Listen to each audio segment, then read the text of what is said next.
Welcome back. Let's learn about quadric surfaces in 3D space.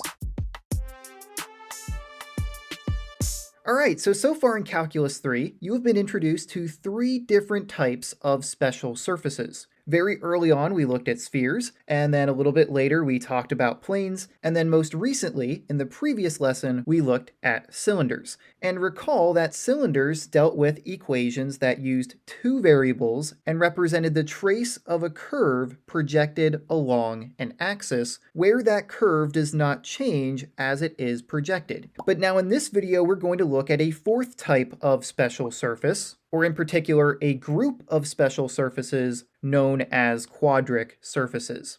And quadric surfaces, unlike cylinders, will have equations that involve all three variables x, y, and z. And as a result of that, any curve that we trace for these surfaces is going to change as it's projected along an axis. The curve will still be the same type of curve, but the specifics of that curve are going to change. Now, anytime you have an equation that deals with all three variables, x, y, and z, you know that you are working with a general surface, right? You've already seen some equations that have all three variables, such as in the case of planes or spheres, but quadric surfaces are just another special group of general surfaces that we can actually graph by hand. In fact, as you'll see, you can just think of quadric surfaces as the 3D space version of conic sections from 2D. Remember that the equations of conic sections are all defined algebraically by the general second degree equation for two variables. That equation looks like this. You have a term where you have x squared, then a term where you have x times y, a term where you have y squared,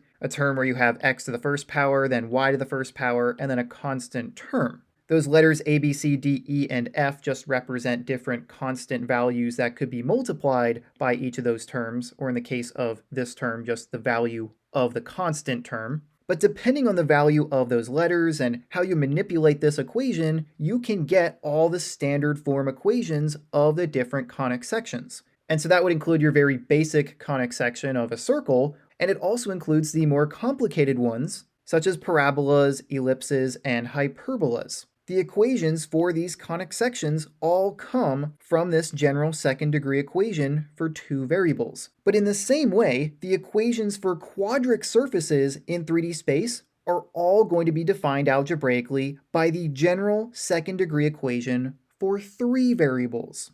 And that looks like this. It's a little bit more complicated, but we're just taking into account that there is now a third variable. We still have our x squared and y squared terms, but now we also have a z squared term, and then we still have our x times y term, but now we have to have an x times z term and a y times z term, as well as an additional degree 1 term for z. And then, of course, we still have our constant term, but now it's a different letter because we have more terms to deal with, so there's more constant values present in this equation. Okay, but from this equation, using different values for those letters, and then manipulating it in different ways, we can derive these standard form equations for these 6 basic types of quadric surfaces. And those would be ellipsoids, hyperboloids of one sheet, hyperboloids of two sheets, elliptic cones, elliptic paraboloids, and hyperbolic paraboloids. These are the 6 types of quadric surfaces that we are going to look at in this video. We're going to look at their general shape, their standard equations,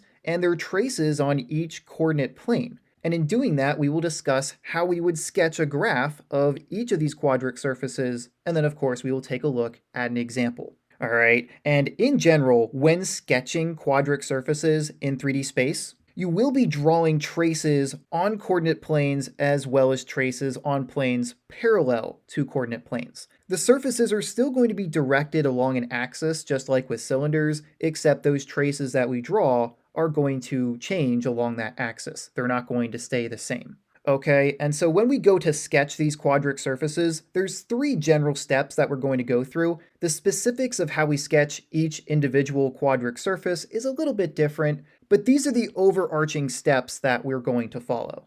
You first want to identify the surface type, and as you saw, there are 6 of them, so it's going to be important for you to identify which one you have for a particular equation. Then you want to identify the direction axis. Is it going to be directed along the z-axis, the x-axis, or the y-axis? And then you're going to want to find a trace on a coordinate plane and traces along the direction axis. All right, and again, the specifics of these steps, how you go about each one, is going to be slightly different depending on the type of quadric surface you are trying to sketch a graph of, but generally, these are the steps you're going to follow. Okay, but let's not waste any more time. We have a lot to get through here, and so let's take a look at our first type of quadric surface. All right, so first up we have ellipsoids, and you can just think of these as ellipses in 3D, right? The same way that a sphere is a circle in 3D, an ellipsoid is an ellipse in 3D. Now, you might be overwhelmed at first by all of this information, and you're going to see a lot of the same information for the other quadric surfaces as well, but I am going to break it down piece by piece, so hopefully you can get a good understanding of each of these different quadric surfaces and what sets them apart and how to sketch them. Okay, now the standard equation for an ellipsoid looks like this. You have x squared divided by a squared plus y squared divided by b squared plus z squared divided by c squared, where a, b, and c are all constant values. Okay, the way that you can identify that you have an ellipsoid from an equation like this is to notice that all the variable terms are positive, right? The x term is positive, the y term is positive, and the z term is positive. Another thing that you want to notice is that all variables are squared, right? We have x squared, y squared, and z squared. And finally, the last thing that you want to notice is that there is a constant term. That would be this term of 1 right here. Okay, so when those three things are true about an equation, you know you have an ellipsoid. And you can see what its graph would look like right here. The traces that you would have for an ellipsoid, or in other words, the curves that you would have in the different coordinate planes or in planes parallel to the coordinate planes, would all be ellipses, right? And you can sort of see that here. The XY plane has a trace that is an ellipse, the YZ plane has a trace that is an ellipse, and the XZ plane has a trace that is an ellipse as well. And of course, if you were to look at planes parallel to those coordinate planes, all of the traces would still be ellipses, although the equations of those ellipses would look a little bit different. Okay, and it is possible that these traces could also be circles. Sometimes you could have just one ellipse and two circles, or one circle and two ellipses. That can happen too. It's still going to be an ellipsoid. That would not change the type of quadric surface we are working with. And by the way, if these three values of A, B, and C are all the same, if they're all equal, then you really don't have an ellipsoid anymore. You would have a sphere, because what you could then do is just multiply both sides of the equation of whatever that value is that's in each of those denominators, and you would just have x squared plus y squared plus z squared equals some number, which would be the radius squared for the sphere. All right, so sort of a neat thing, there is a connection between ellipsoids and spheres. Now finally, some tips for graphing or tips for sketching ellipsoids would be to look at the value of the constants in the denominator. Specifically when your ellipsoid is centered at the origin, which means if you just have x squared, y squared, and z squared, you don't have any values being added or subtracted from them, right? We don't have a quantity of x plus 1 squared or y minus 2 squared. It's just x squared, y squared, and z squared. That means you're going to be centered at the origin. When that is true, you can very quickly find the x-intercepts, y-intercepts, and z-intercepts for your ellipsoid by taking the square root of the denominator of each term, right? So the x-intercepts are plus or minus a, which would be the square root of a squared. The y-intercepts are plus or minus b, and the z-intercepts are plus or minus c.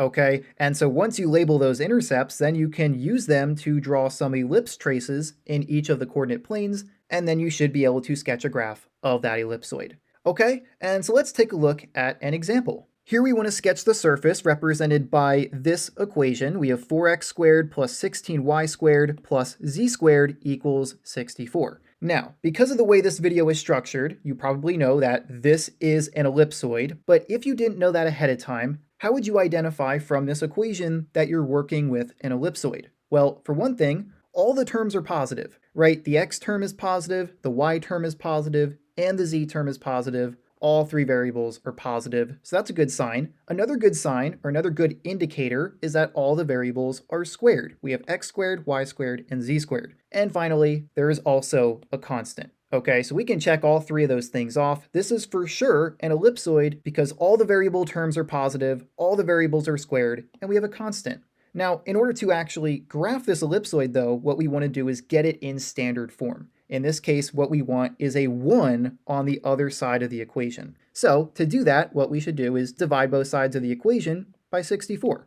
All right, so if we do that, we'll have 4x squared divided by 64 plus 16y squared divided by 64 plus z squared divided by 64, and that would be equal to 1. All right, now 4 divided by 64, that will reduce to 1/16. So we'll have x squared divided by 16, and then 16/64, that would reduce to 1/4. So we'll have y squared divided by 4, and then z squared divided by 64. We don't need to change that. Now, what we can do to quickly sketch a picture of this ellipsoid is look at the denominators of these three terms. We just have x squared, y squared, and z squared, so we know that this ellipsoid is centered at the origin. And by the way, for the majority of quadric surfaces, when you're expected to sketch them, they are most likely 9 times out of 10, they're going to be centered at the origin, because if they're not, it gets a lot more trickier to sketch them. And so you typically won't be expected to do that as often as sketching quadric surfaces centered at the origin. But anyway, back to what we're doing here. What we want to do to find the intercepts for the x, y, and z axis is take the square root of their denominators. Now, the way I'll go about this is we could just rewrite each of these denominators as a value being squared. The square root of 16 is 4, the square root of 4 is 2, and the square root of 64 is 8. So we would have x squared divided by 4 squared plus y squared divided by 2 squared plus z squared divided by 8 squared equals 1. So clearly, our x-intercepts will be plus or minus 4, our y-intercepts will be plus or minus 2, and our z-intercepts will be plus or minus 8. Okay?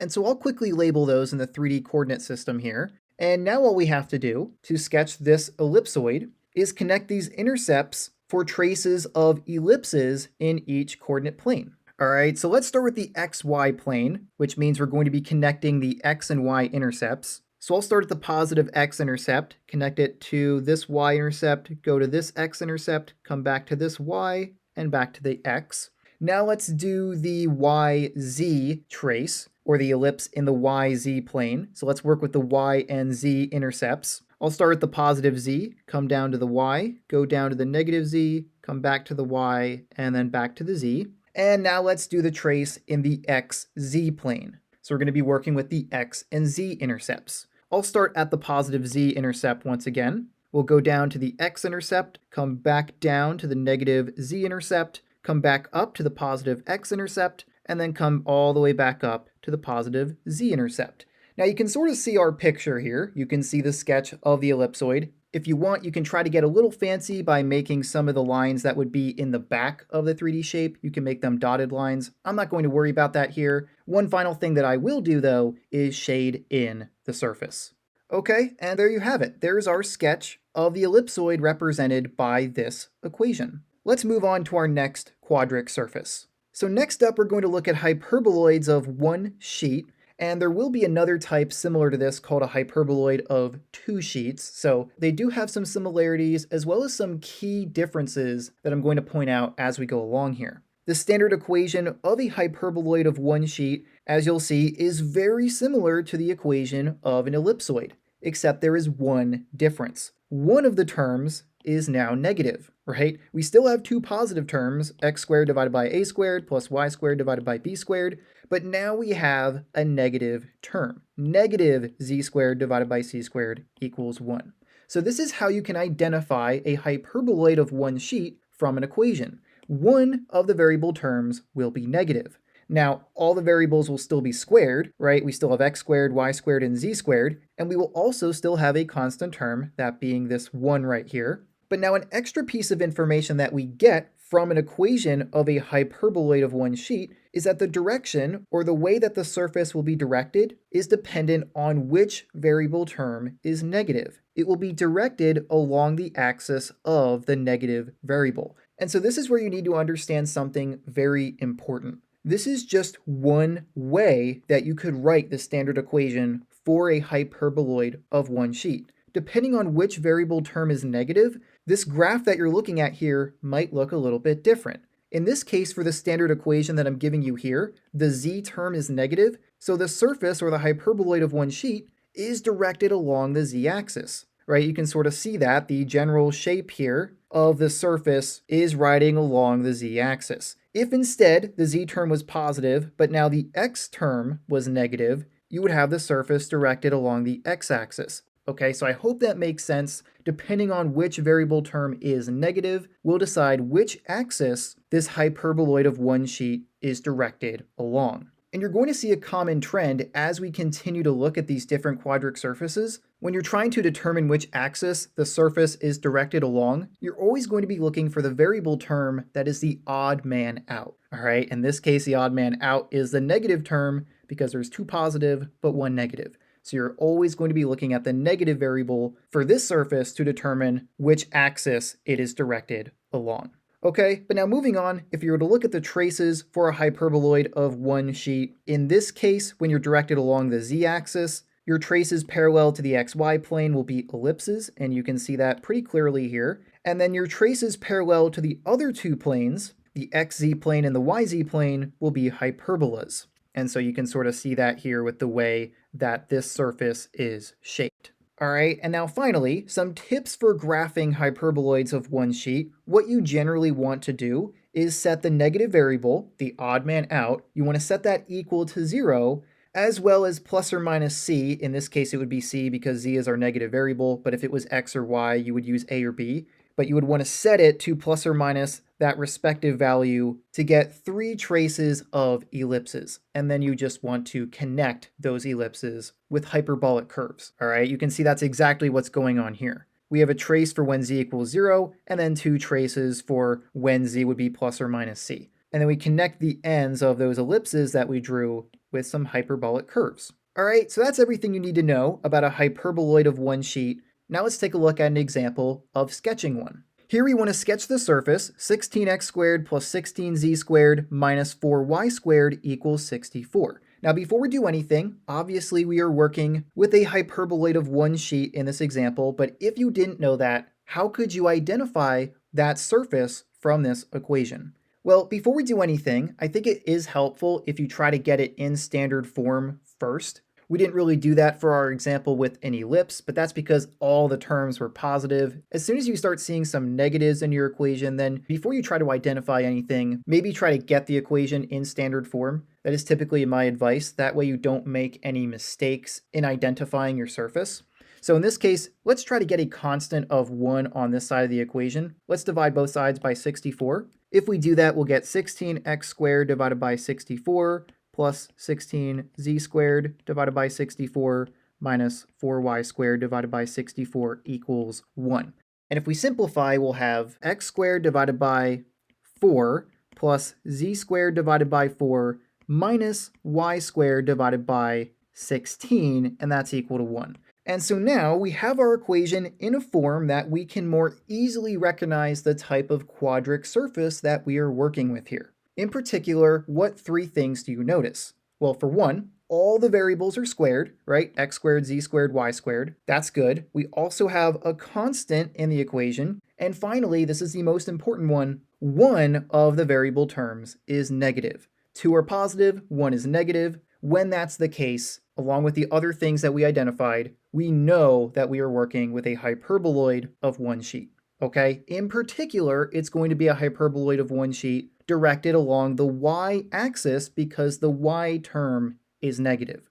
All right, so let's try to draw the sketch of this hyperboloid of one sheet. What you want to do is set the variable for the negative term equal to 0 to get one trace, and then we're going to set y equal to plus or minus the value being squared in the denominator, or really any value that would be divisible by the denominator. That way you just get a nice value to work with. So let's do that. If we set y equal to 0, this whole term would just be gone, right? 0 squared divided by 16 would be 0. So the equation would be x squared divided by 4 plus z squared divided by 4 equals 1. And that is just a circle, right? Both the denominators are the same, 4 and 4. If they were not the same, then you'd have an ellipse, but since they are the same, it's a circle. And those two terms added together are equal to 1. So really you could write it like this, x squared plus z squared is equal to 4. That is a circle with a radius of 2, right? You take the square root of 4 to get the radius. And then if we set y equal to plus or minus 4, once again, I got that by taking the square root of the denominator. That's going to give you some nice values to plug in for y that will make this term nice to deal with.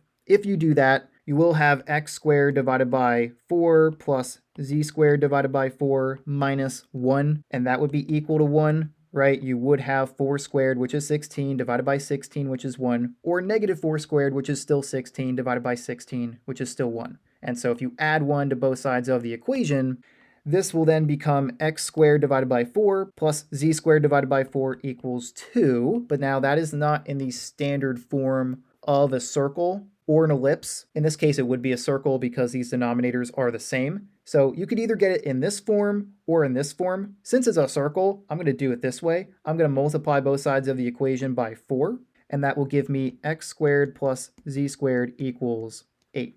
Okay, so our traces for y equals plus or minus 4 will be circles that have a radius of the square root of 8.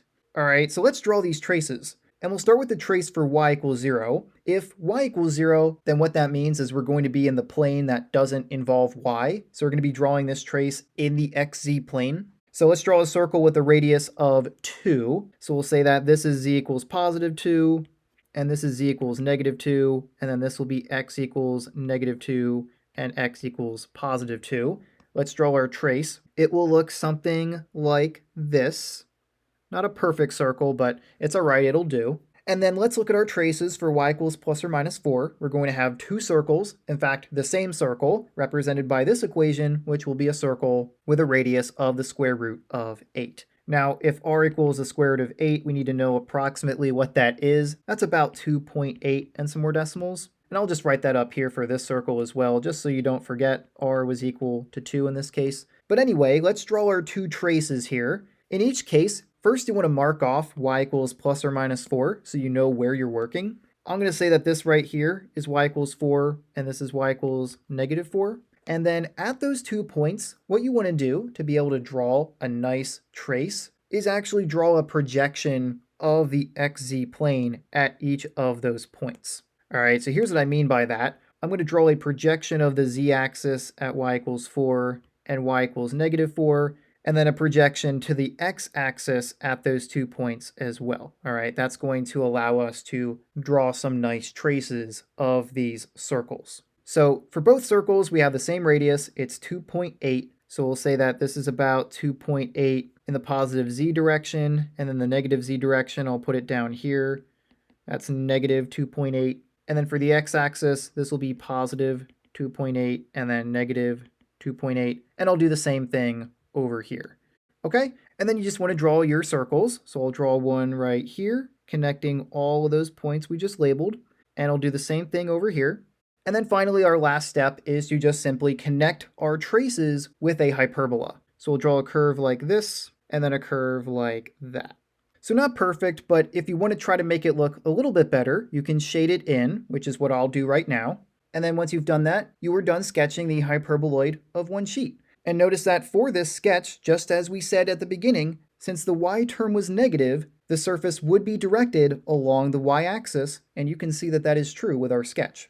Okay, so we just got done looking at a hyperboloid of one sheet. Now we're going to look at a hyperboloid of two sheets. The standard equation for a hyperboloid of two sheets is also very similar to the standard equations for an ellipsoid and a hyperboloid of one sheet. The only difference is that now we have two negative variable terms, right? We still have x squared divided by a squared, y squared divided by b squared, and z squared divided by c squared, and those three terms are equal to 1, but now only one of them is positive and two of them are negative. So a very nice way to determine if you have a hyperboloid of one sheet or two sheets is to look at the number of negative terms. A hyperboloid of one sheet had one negative variable, but a hyperboloid of two sheets has two negative variables, all right, or two negative variable terms. That's a very nice way to distinguish between these two types of quadric surfaces. But of course, these other things still need to be true. All variables need to be squared, x squared, y squared, z squared.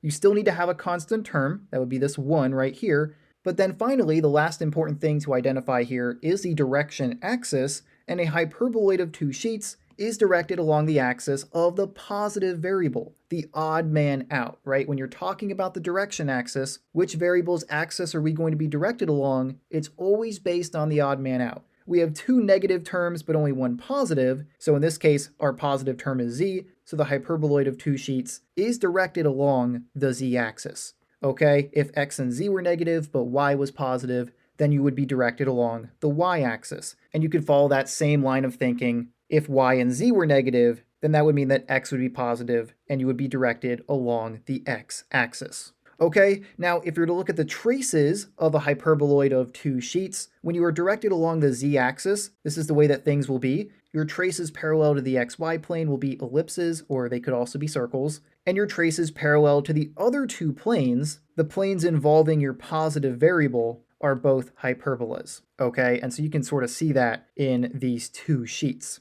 All right, but then some tips for graphing a hyperboloid of two sheets. What you want to do is set both negative variables equal to 0 to get the axis intercepts. So that would be this point here and this point here in this sketch, right? If you set both x and y equal to 0, which would be the negative variables, you're going to get these two z-intercepts, which is where the two sheets will open up from. Okay, and then once you've done that, then you want to pick some nice values to set your positive variable equal to get two traces. And those should be ellipses or circles that you can pretty easily sketch a graph of. Okay, one thing that you do not want to do here is set your positive variable equal to 0, right? You want to set the negative ones equal to 0. If you set the positive one equal to 0, in this case that would be z, you're going to get nothing, because when z equals 0, there's nothing there for the surface, right? There's just empty space. And you could see that with the equation as well. If this term is gone, you can't add two negative terms to get one, right? That just doesn't happen. That's impossible. So there's nothing there.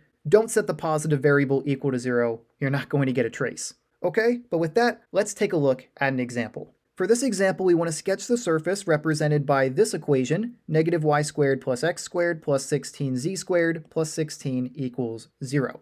Now, before we try to identify this type of surface, obviously it's going to be a hyperboloid of two sheets because of the way the video is structured, but I do want to point out how you would actually identify that from this equation if you didn't know the type of surface ahead of time. In this case, don't do anything yet. Try to get the equation in a form that you can more easily understand, right? Try to get it in a standard form. In this case, we don't have the constant term on the opposite side of the equation from the variables, so let's do that. Let's subtract 16 from both sides. That will give us negative y squared plus x squared plus 16z squared equals negative 16. But now we want our terms to be equal to 1, right? So now we want to divide both sides of the equation by negative 16. So we'll have negative y squared divided by negative 16 plus x squared divided by negative 16 plus 16z squared divided by negative 16, and that will be equal to 1. All right, now if we simplify here, these two negatives will cancel out, so we'll have a positive y term. So we have y squared divided by 16, and then this negative will just make this term negative. We'll have minus x squared divided by 16, and then we have 16 divided by negative 16. That's negative 1, so we have negative z squared divided by, well, it would be 1, but you don't have to write that. I'm going to leave it there, but then this would be equal to 1. Okay? So now we have our equation in a form that we recognize. This is a standard form of some type of quadric surface. We just have to identify it. And in this case, all the variables are squared. We have a constant, and we have two negative terms. One is positive, two are negative, so that means we have a hyperboloid of two sheets. All right, in particular, this hyperboloid of two sheets will be directed along the y-axis because the y term is positive. You always look for the odd man out. These two terms are negative, but this one's positive, so once again, we will be directed along the y-axis. So, to find our traces to help us actually sketch this surface, the first thing we want to do is find the intercepts on that direction axis, right? We want to find our y-intercepts. So to find that, set x and z equal to 0. So if we do that, if you let x equal 0 and z equal 0, then both of these terms would become 0, right? 0 squared divided by 16 is 0, and 0 squared divided by 1 is still 0. So you would just be left with y squared divided by 16 equals 1. If we solve for y, you would get y equals plus or minus 4, right? You multiply 16 over, and then the square root of 16 is plus or minus 4. So those are the two intercepts along the y-axis. In fact, I'll add those in right now. Let's say that this right here is y equals positive 4, and this right here is y equals negative 4. Now that we have our two intercepts, let's try to find some traces to help us draw our two sheets. Now to do that, we want to pick some nice values for y that are going to allow for some nice division by this denominator, which would give us some nice circles or ellipses. In this case, it's probably going to be ellipses because the denominator of x and z are not the same. Now, don't put 4 back in, right? Don't set y equal to plus or minus 4 because we just found that that only occurs when x and z are equal to 0. We don't want that. We want a different trace. So let's go to a different value of y that would result in something that we can divide by 16 nicely. And I think 8 would work pretty good. 8 squared is 64. Divided by 16 would give you 4. So if we work with y equals plus or minus 8, we're going to get the same thing because 8 squared and negative 8 squared are both 64. So if we do that, we will have 64 divided by 16, right? So that would give us 4 minus x squared divided by 16 minus z squared divided by 1 equals 1. But then to get it in a standard form that we could actually see how to graph a trace for, we would want to subtract 4 from both sides, and 1 minus 4 is negative 3. So you would have negative x squared divided by 16 minus z squared divided by 1 equals negative 3. But notice that all three of those values are negative. So if we multiply both sides of the equation by negative 1, then all of them would be positive. And that's an equation we actually know how to work with. That would give us the equation of an ellipse. So I'm just going to get rid of those negatives. If we multiply everything by negative 1, all the terms will be positive. Okay, and so now what we have here is essentially the equation of an ellipse. We have to do one more thing yet. We need our two terms to be equal to 1, so we have to divide both sides by 3. If you do that, these denominators will change. 16 times 3 is 48, and 1 times 3 is 3. So I'm just going to make that change right here. We'll have x squared divided by 48, z squared divided by 3, and that will be equal to 1. Okay, so that is the equation we get when we set y equal to plus or minus 8. Now, this is the equation of an ellipse. The x-intercepts will be the square root of 48, and the z-intercepts will be the square root of 3. I'll write that up here. Our x-intercepts will be x equals plus or minus the square root of 48, which if you put that in your calculator is approximately 6.9. And then for z would be equal to plus or minus the square root of 3, or at least those would be the intercepts for this ellipse, and that's approximately 1.7. Or plus or minus 1.7, and plus or minus 6.9. Okay, so now let's draw in these traces.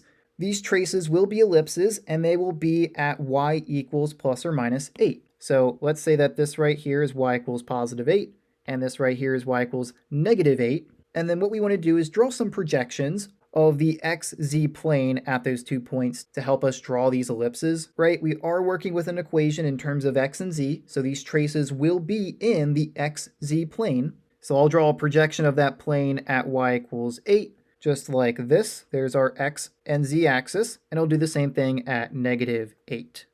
Okay, now let's label our intercepts. In each case, z will be at about 1.7 and negative 1.7. And then for x, we're going to be at 6.9 in both directions. So we'll say that this is negative 6.9 and this is positive 6.9. Try to keep your scale as close to what it would be on the actual xz plane. Try to keep that as close as possible. Obviously, it's not going to be perfect. Just do your best. Really, all I mean by that is make sure that 6.9 is out way further than 1.7. Otherwise, your shape really wouldn't be all that accurate. But anyway, I'll label the same intercepts on the other coordinate plane. Now let's draw our ellipses. I'll draw one here, and I'll draw one here. Remember, we're just connecting those intercepts. And then what you want to do is draw a hyperbola, or draw some nice curves from the intercepts that we labeled earlier, which would be 4 and negative 4. You want to draw some curves from that point to your ellipse. So let's start with this one here. We'll have a curve right here, and a curve right here. And then we'll do the same thing for this intercept. We'll draw a curve right here, and a curve right there. Okay, not the prettiest drawing, but it'll do. One final thing that I will do here is shade in these surfaces. And there we go. But that is it for this example. That is how you go about sketching a hyperboloid of 2 sheets. And so let's move on to our next quadric surface. Hey there, real quick, before we get to the next part of this lesson, if you find my tutorial videos here at JK Math to be helpful, then I'd invite you to join my membership site JK Math Plus, where you get access to many perks including bonus content and my exclusive community. The bonus content includes dark mode versions of my videos, extra example problems, and more, while the community is a private space online where you can post questions, have discussions, and study together with me and other members. To learn how to join and see a full list of everything you'd get access to as a member, you can head over to jkmathematics.com/plus. I will have a link for that in the description of this video. Okay, so if you're interested in becoming a member, feel free to check that out. It's a great way to support me and the tutorials I make, as well as a great way for you to learn math better. But for now, let's get back to the lesson. All right, so next up we're going to look at elliptic cones. The standard equation for an elliptic cone should look pretty familiar. In fact, it's almost identical to the standard equation for a hyperboloid of one sheet, right? We have x squared divided by a squared plus y squared divided by b squared, and then minus z squared divided by c squared equals 0. All right, so the important thing to note about this equation is that only one variable term is negative, just like with a hyperboloid of one sheet. Another thing is that all variables are squared, right? We have x squared, y squared, and z squared. The big difference here is that there is no constant term, right? These three terms are equal to 0, not 1, 0. And then just like with our other quadric surfaces, you always want to look at the odd man out for determining the axis that the surface is directed along. In this case, there is only one negative variable term, so we will be directed along the axis of the negative variable. In this case, z is negative, so you can see our cones are directed along the z-axis. All right, you could have a slightly different equation from what we have here. Z could be positive and x could be negative instead, so your cones would be directed along the x-axis, or if the y term was negative, then you would be directed along the y-axis. Okay, now the traces for an elliptic cone, as you can probably tell from the name, one of them is going to be an ellipse, and those would be the traces that are parallel to the xy plane when you're directed along the z-axis. In other words, the plane that doesn't involve the variable whose axis you were directed along. The traces parallel to that plane will be ellipses, and then the other traces will be hyperbolas, specifically degenerate hyperbolas, which, if you don't remember your conic sections, a degenerate hyperbola is essentially just two lines that cross each other. All right, and that's exactly what we have here for traces parallel to the xz plane and the yz plane when you are directed along the z-axis. Okay, now to actually sketch an elliptic cone, you don't have to know how to sketch degenerate hyperbolas, at least not the way that I'm going to show you how to do it. If you want to graph an elliptic cone, some tips here are to pick nice values to set your negative variable, the variable whose axis you were directed along. You want to set it equal to some of those nice values to get two traces of ellipses, or they could be circles. And then once you draw those, you just want to connect them by drawing some lines that cross through the origin, at least assuming that your elliptic cone is centered at the origin, which as long as you have x squared, y squared, and z squared, and you're not adding or subtracting anything to x, y, and z in those quantities, you're going to be fine. You're going to be centered at the origin. Otherwise, if you're not centered at the origin, if you're centered at some other point, you would then draw those two lines to cross through that point. Okay, and similar to our hyperboloid of two sheets, do not set your negative variable, the variable whose axis you are directed along. Don't set that equal to 0 to try to get a trace because you're not going to get one. In this case, if you looked at z equals 0, the trace there would just be a point, right? That doesn't really tell you anything because that's the origin or the point where these two lines for the degenerate hyperbola cross through. So there is no trace there. Don't set the negative variable equal to 0. That's not going to be helpful. You want to pick some nice values, particularly something that is divisible by c squared or the denominator of whatever variable term you're working with to get some nice equations of ellipses that you can then draw. Okay, so let's take a look at an example. This time we want to sketch the surface represented by this equation. We have 4x squared plus 16y squared minus z squared equals 0. We know that this is going to be an elliptic cone, but how would we actually identify that from this equation? Well, the giveaway this time is that we're equal to 0 and there is no constant term, right? So as soon as you see that, you should immediately think, oh, it's an elliptic cone. But then that is further supported by the fact that all of our variables are squared, x squared, y squared, and z squared, and we only have one negative variable term. We have negative z squared, okay? Both the x and y terms are positive. So this is for sure an elliptic cone. Now let's try to get it in a standard form. Notice that we do have these coefficients in front of x squared and y squared, so we want to try to get rid of those. You want to have x squared, y squared, and z squared divided by some constant. And so how do we do that? Well, you can divide by any constant you want in this case, because if you divide 0 by anything except 0, you will just get 0. So you just want to pick a common multiple of these two coefficients. In this case, I think 16 would work really nicely. If we divide both sides of the equation by 16, we'll get this. We'll have 4x squared divided by 16 plus 16y squared divided by 16 minus z squared divided by 16 equals 0. So we have x squared divided by 4 plus y squared divided by 1, and then we'll have minus z squared divided by 16 equals 0. Okay, so now we have our equation in standard form for this elliptic cone. Now let's find some traces. But before we can do that, we do need to identify our direction axis. In this case, you want to look for the odd man out, which would be the negative variable term, which is z, right? Our z term is negative, so we will be directed along the z axis. So what we should do is set z equal to some nice values that are divisible by 16. That will give us some nice traces of ellipses. All right, in this case, I'm just going to pick 4 and negative 4, because 4 and negative 4 squared will be 16, and you'll have 16 divided by 16. Okay, so let's do that. If we set z equal to plus or minus 4, you will get x squared divided by 4 plus y squared divided by 1 minus 1 equals 0. And then you can just add this 1 to the other side of the equation and get this equation, x squared divided by 4 plus y squared divided by 1 equals 1. And so this is a very nice equation of an ellipse, particularly an ellipse that has x-intercepts of 2 and negative 2, right, the square root of 4. So our intercepts are x equals plus or minus 2, and then for y it would be plus or minus 1. All right, so now let's draw in the traces of our ellipses. They're going to be at z equals positive and negative 4. So I'll let this be z equals positive 4 and this be z equals negative 4. And then what we want to do is draw our ellipses in planes that would cross through those two values along the z-axis. In other words, we're going to be looking at planes parallel to the xy plane. All right, this is an equation in terms of x and y, so our traces will be in planes parallel to the xy plane. All right, so I'll draw a y-axis through each point, and I'll draw an x-axis. Now let's label our intercepts and then draw the ellipses. We just want to connect our intercepts. So we'll have one here and we'll have one down here. Okay, and then we have one more step. We just have to draw some lines that cross through the origin that would connect these two ellipses to create our elliptic cone. And so that should be pretty simple. We'll draw one line like this and another line like this.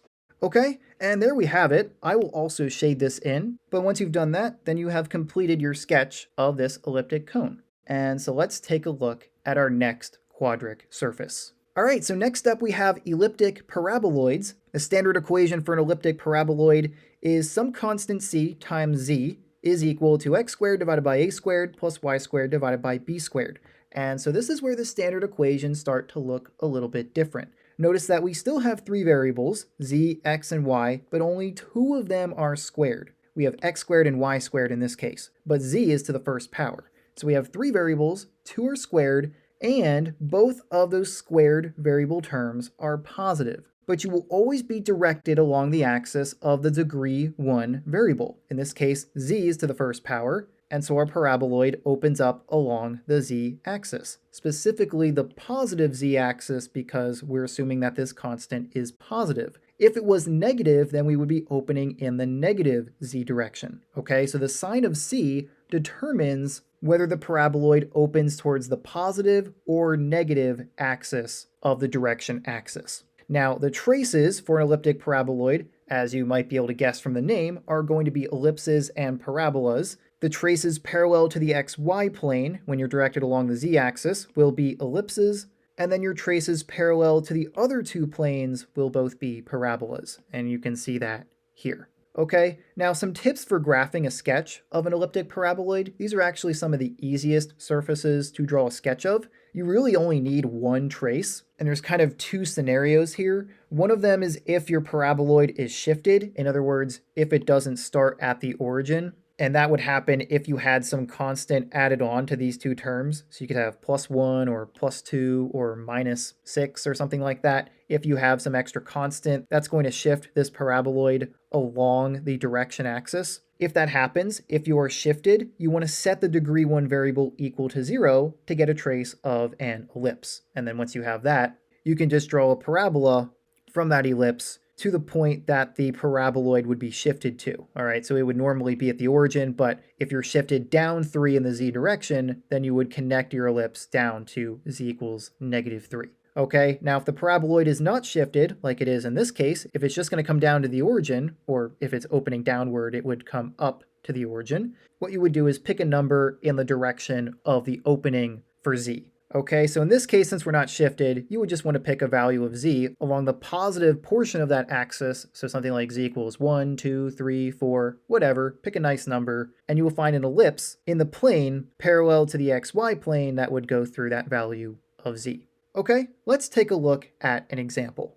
All right, so here we want to sketch the surface represented by this equation. We have z equals x squared plus 3y squared minus 3. All right, so we know that this is going to be an elliptic paraboloid, but how would you actually identify that? Well, notice that we have 3 variables, x, y, and z, but only 2 of them are squared. One of them is to the first power, in this case, z. Okay, so that tells us that we are going to be directed along the z-axis. And in this case, look at z. Z is positive. We don't have a negative in front of it, so this paraboloid will be opening up towards the positive z-axis. Okay, now something important to notice here is that we do have a -3 tacked on the end here, a constant term. So this paraboloid will be shifted. Particularly, it will be shifted -3 in the z direction. So we can already label that on our coordinate system here. We know that instead of starting at the origin for this paraboloid, it's going to be shifted down 3 units in the z direction.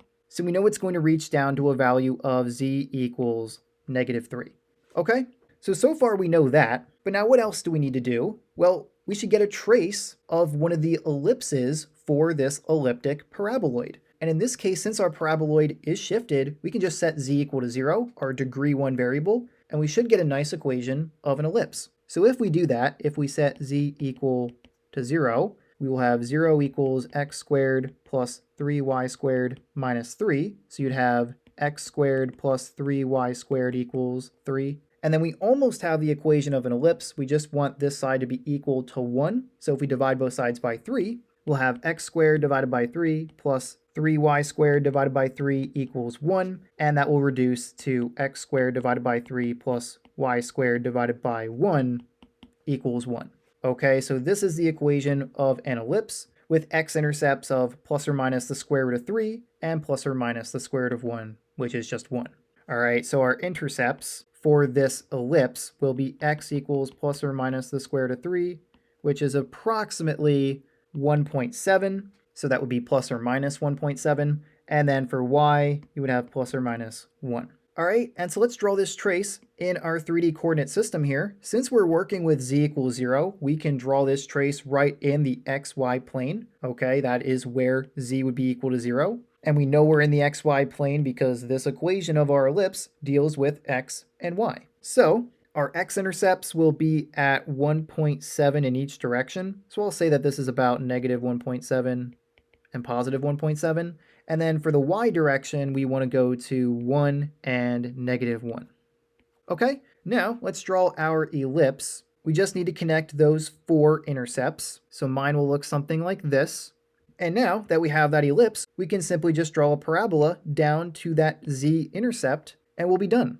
All right, so we'll draw a parabola down to z equals -3. You can shade in your surface, and that right there would be the sketch of this elliptic paraboloid represented by this equation. One thing I will say here, I haven't really mentioned this before in our other examples, but obviously these surfaces do go on forever. We're just sketching a small section of them to get an idea of the shape. Okay, and so with that, that is it for this example. And so let's take a look at our final quadric surface. All right, so finally, this is our last quadric surface. we have hyperbolic paraboloids, and these are probably the most difficult to graph. The shape of a hyperbolic paraboloid can be a little bit difficult to wrap your head around. The way I like to think about it is that it's a Pringle chip that kind of extends forever, like an infinite Pringle chip. If you know what Pringles are, then that probably makes sense. If you don't know what those chips are, then that doesn't make sense. Don't worry about it. It sort of almost looks like a saddle. You sort of have this dip in the middle, and then from there, things sort of curve down. We'll talk more about the shape later, but the standard equation of a hyperbolic paraboloid is very similar to an elliptic paraboloid. You have a constant c times z equal to x squared divided by a squared minus y squared divided by b squared. So we still have three variables where two of them are squared and one of them is the first power, but the difference here now is that one of those squared variable terms is negative. All right, you're going to have one minus the other. And so that is a defining feature of the equation of a hyperbolic paraboloid. Okay, and then once again, sort of the odd man out situation, you'll be directed along the axis of the degree 1 variable. So in this case, that would be the z-axis. It's a little bit harder to picture exactly what that means for this surface, right? If it's directed along the z-axis, what does that actually mean for our shape? But the way I like to think about it is that whatever axis you are directed along, in this case the z-axis, the two planes involving that variable will have traces that are parabolas. And you can see that in this case for the traces of this surface, traces parallel to the xz plane and yz plane are both parabolas, while the traces parallel to the xy plane are hyperbolas. All right, and you can sort of see that here. We have our parabolas here, and then our hyperbolas that are shaped like this above the xy plane, and then below they're shaped the other way. Now finally, some tips for graphing hyperbolic paraboloids. What you want to do is find the parabola traces on the planes involving the degree 1 variable. So just like I pointed out earlier, if we're directed along the z-axis, you would want to find the parabolas on the xz plane and yz plane, the two planes involving that variable. And then once you sketch those two parabolas, what you can do is draw hyperbolas at the ends of the parabolas. So that would be these hyperbolas here. And you want to make sure that they are parallel to the axis the specific parabola you're drawing them on is not in. All right, and then you want to connect the ends. Now, this right here is not exactly the best example of that. I tried to draw the surface in a way that is more easily recognizable, but I will explain this process in a little bit more detail in our example problem. So let's go to that right now. Here's our last example for this video. We want to sketch the surface represented by this equation, x squared minus y squared minus 4z equals 0. We know that we're working with a hyperbolic paraboloid, but if you didn't know that, how would you identify that from this equation? Well, we probably want to get it in a little bit of a more recognizable form. I do see right away, though, that we have one variable that is of degree 1 and two variables that are squared. So it's going to be some type of paraboloid, but let's actually solve for z here and see what happens. If we add this term to both sides of the equation, what we'll have is 4z is equal to x squared minus y squared. And then really we could take this one step further. We could divide both sides by 4 to isolate z, and you'd get z equals x squared divided by 4 minus y squared divided by 4. And now you can really see that this equation is in the form of a hyperbolic paraboloid. You have one degree 1 variable and then two squared variables, but one of those terms is negative. In this case, the y term is negative. Okay, and we know we're going to be directed along the axis of the degree 1 variable, so that would be the z-axis in this case. And so what we want to do is find traces of parabolas in the planes involving that variable. So let's start with the yz plane. The yz plane would be the plane where x is equal to 0, right? If you're going to be working within the yz plane, you're going to be working with y coordinates and z coordinates, no x coordinates, or in other words, x would be 0. So we're going to be setting x equals 0 for that plane. And then for the other one that involves z, that would be the xz plane, okay?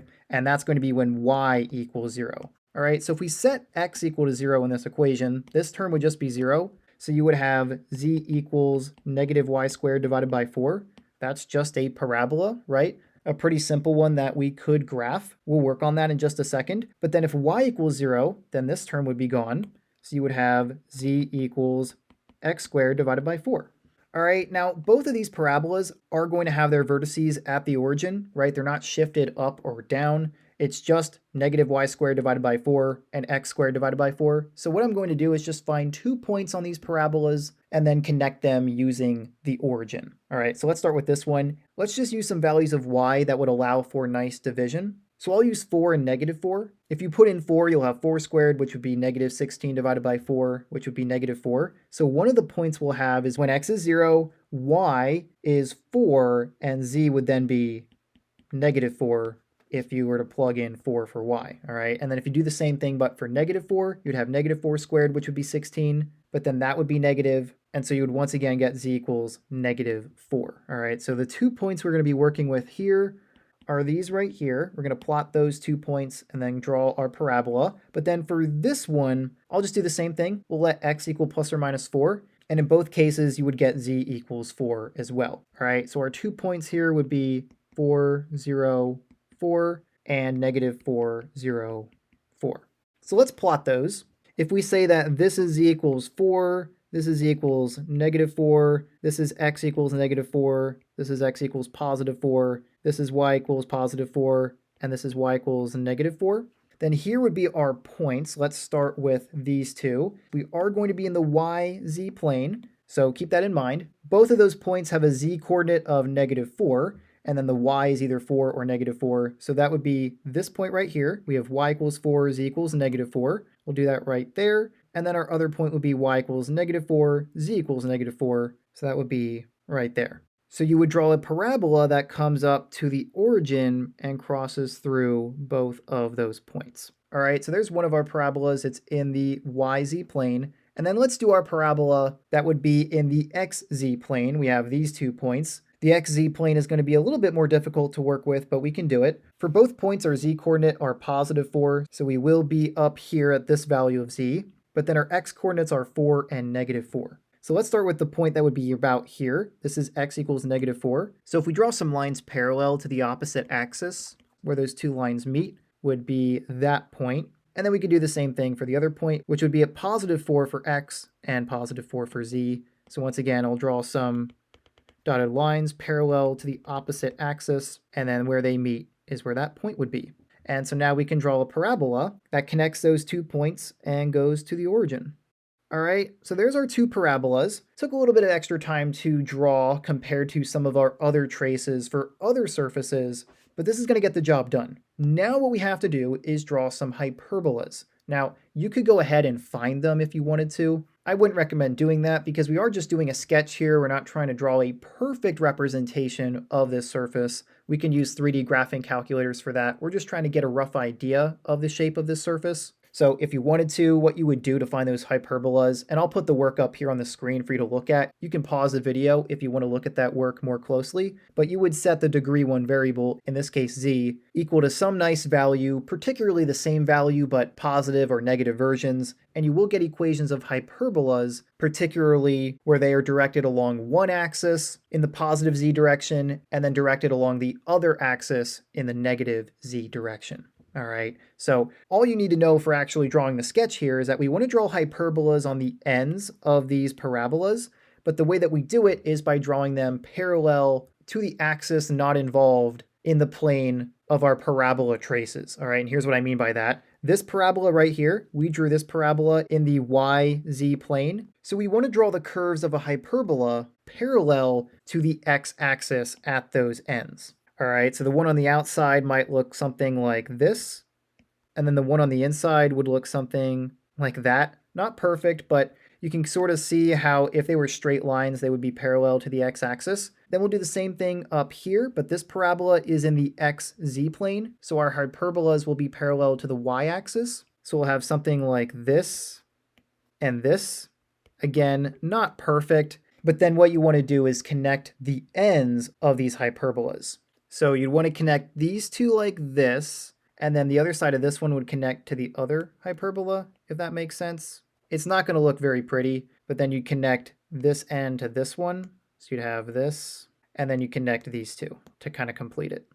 All right, now that looks pretty ugly. You can't really see the saddle all that well, but this is definitely the hardest one to sketch in 3D. If I shade it in here, you might be able to see it a little bit better. So hopefully this helps a little bit. Connecting the hyperbolas is probably the hardest part. But remember that you are going to have two sets. So this is one of them, and this one are the other one. And so you want to make sure that each curve of the hyperbola is connected once to the other two, if that makes sense, that are not part of its set. So this one, its partner was this one. So you want to make sure to connect it to the other two. And same thing with this one. This was its partner. So don't connect those two, but connect this one to that curve of this hyperbola and then the other side to the other one. And then you could do the same thing in reverse. These two curves for this hyperbola will not be connected to each other, but you will connect them to the other curves for the other hyperbola. Okay, but with that, this was the last quadric surface, and so that is it for this lesson video. If you want to get some more practice sketching quadric surfaces in 3D space, feel free to check out my examples video that I'll have linked here on the screen. If you have any questions, feel free to leave those in the comments, but if you don't have any questions, then this is all I had for now, so I will see you next time.